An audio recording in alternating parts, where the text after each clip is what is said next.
You know what I've realized after covering this league for years? It's not always the hits, the touchdowns, or the highlight reels that reveal who people really are. Sometimes it's the moments off the field, the lies, the cover-ups, the media spin that tell the real story. And right now, Cleveland just gave us a masterclass in that. Because what just happened with Shedeur Sanders and the Cleveland media is bigger than football. It's a story about bias, power, and a young quarterback who's been doubted since day one, not because of what he can't do, but because of what he represents. This week, the Cleveland media got caught red-handed. And the receipts? They don't lie. A so-called insider tried to paint Shedeur Sanders as a locker room problem, a distraction, a guy the team couldn't trust. But within hours, that story fell apart. The truth came out, and now that reporter is drowning in backlash from Browns fans and even players. What got exposed shows once again why the mainstream sports media can't handle Shedeur's rise. Because the moment a confident, young, talented quarterback refuses to fit their narrative, they try to tear him down. Tired of boring phone cases? Here's your chance. My Etsy shop is packed with exclusive designs that let you show off your team pride in style. And the best part, you'll unlock discounts when you hit favorite, more savings when you add to cart, and even surprise discounts on your second purchase. Don't wait. Click the link in the description and grab your favorite now. And this time, they got caught doing it. Let's talk about who started this whole mess, Mary Kay Cabot. For months, she's been the loudest voice on the Browns beat. Every post, every take, every quote, and you could always tell who her favorite target was. Shedeur Sanders. She said he didn't belong on an NFL roster. She questioned why the Browns even drafted him. She compared him to every other quarterback in the building, and somehow, every single one of them was better. Kenny Pickett, more experienced. Joe Flacco, more dependable. Dillon Gabriel, processes faster. It wasn't analysis. It was a smear campaign. Week after week, she planted seeds of doubt about Shedeur's ability to play quarterback in this league before he'd ever even taken a real NFL snap. And that's what made what happened next absolutely wild. Because this week, live on 92.3 The Fan, Mary Kay flipped faster than anyone I've ever seen in sports media. She went from doubter to believer overnight. Now, she's saying Shedeur has elite accuracy. That every time she sees him throw, even to practice squad receivers, the precision is always on display. Her words, not mine. She started praising his ability to change ball speed, throw from different arm angles, and make the ball catchable.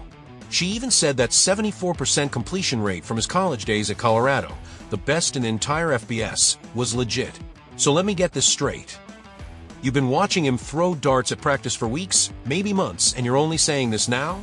The math ain't mathin', Mary Kay. Because if you knew he was this good, why spend the whole offseason tearing him down? Why question why the Browns drafted him in the first place? Now that the team's quarterback situation is a complete mess, suddenly Shedeur's the savior? Come on. But see, this isn't just about bad takes. This is about how dangerous narratives can be, especially when they come from voices the fans trust. Shedeur Sanders has been that guy from the start. He was elite at Jackson State under his father, Deion Sanders, breaking records and leading with poise. He was elite at Colorado, posting that 74% completion rate and carrying a struggling team on his back. And he was a lead in training camp, making throws that had the Browns coaching staff staring in disbelief. Even in his first preseason game against Carolina, you could see it: accuracy, composure, confidence. He's been the real deal at every level. But Mary Kay refused to see it. And why? Because Shedeur doesn't fit the mold that old school media is comfortable with. He's young, confident, intelligent, outspoken, and yes, he's Deion Sanders' son. They see the name before they see the talent. They see the swagger before they see the work ethic. And that bias, that quiet, insidious bias, is why so many young black quarterbacks get written off before they ever get a fair shot. Now fast forward to this week. The Browns just got embarrassed by the Steelers. It wasn't even close. Dillon Gabriel, the same rookie who supposedly processed faster than Shedeur, looked completely overwhelmed. He was dinking and dunking the ball 5 yards at a time, missing open reads, short-hopping passes. The offense looked lifeless. Meanwhile, Shedeur Sanders is standing on the sideline, the most accurate passer on the roster, watching it all unfold. And the fans see it. The players see it. Hell, even Mike Tomlin sees it. After that game, Tomlin was asked about the Browns trading away a quarterback earlier this year, and his response was pure shade. He basically said, Andrew Berry must be a genius, because I don't know why you trade away a starter after 4 games, especially to a division rival. Translation: what the hell are the Browns doing?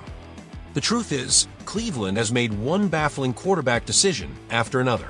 They spent all offseason giving reps to Kenny Pickett, Joe Flacco, and Dillon Gabriel, when they should have been developing Shedeur Sanders. And now they're paying the price. Kevin Stefanski's job is hanging by a thread. The offense has no rhythm, no direction, no identity. And the one quarterback who could fix all of that, Shedeur Sanders, is sitting on the bench waiting for his moment. Because when he gets his shot, and trust me, it's coming, you're going to see why so many of us have been saying this all along. He's got the arm talent, the accuracy, the poise, and the leadership to take control of that team. He's not just the Browns' future. He's their only hope for salvaging this season. So yeah, Mary Kay's suddenly praising him now. She's trying to rewrite history, act like she's been on the Shedeur bandwagon the whole time. But fans remember. The internet remembers. And when number 12 finally takes that field, when he delivers the performance we all know he's capable of, it's going to be poetic. Because every reporter who doubted him, every insider who tried to bury his career before it began, they'll have to sit there and admit they were wrong.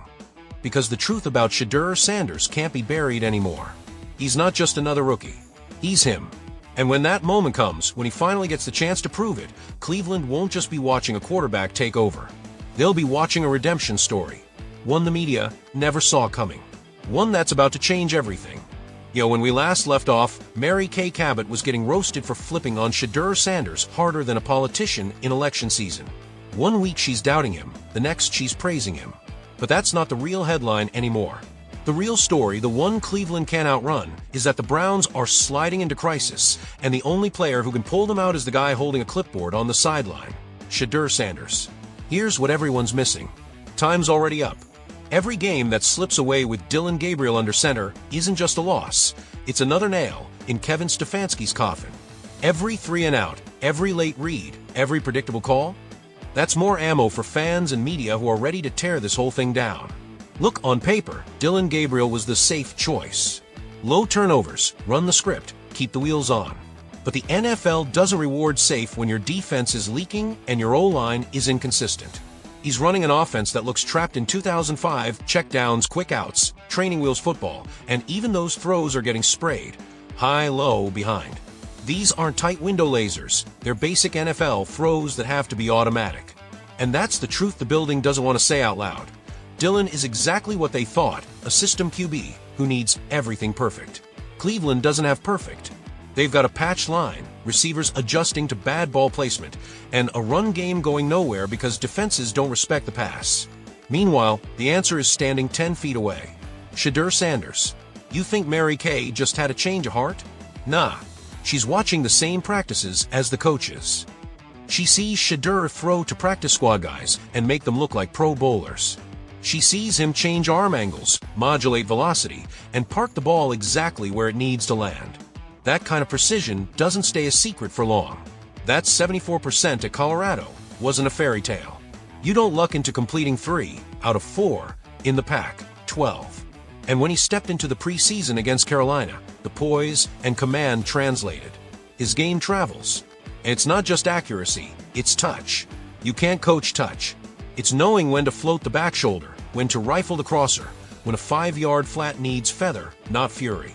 Some big arm vets, yeah, Joe Flacco, I'm looking at you, throw every ball like a fastball. Receivers pay for it. Shedeur makes the ball catchable. That's the difference between first down and punt. Does he have the strongest arm? Spare me. They said the same about Drew Brees and Joe Burrow. Arm strength gets highlight reels, accuracy, timing, anticipation, and touch win Sundays. And Shedeur's arm? Plenty for NFL windows. He can drive it when he has to, and he knows when not to. What the Browns need isn't another game manager. They need a ceiling raiser, a quarterback who elevates everyone around him. Ball placement that rescues routes. Mobility that extends plays when protection cracks. Composure that settles the huddle. That's Shedeur Sanders. That's who he's always been. Even Mike Tomlin can see the shape of this thing. After Pittsburgh handled Cleveland, he tossed a classic Tomlinism, nothing reckless, just that sly grin, and a line about being happy when opponents make our jobs easier. Translation: If Cleveland keeps stumbling at QB, the division thanks you. That's shade from a rival who smells blood. And through the noise, hit pieces, hot takes, hesitation, Shedeur just worked. No complaints. No cryptic posts. No drama. Film. Practice.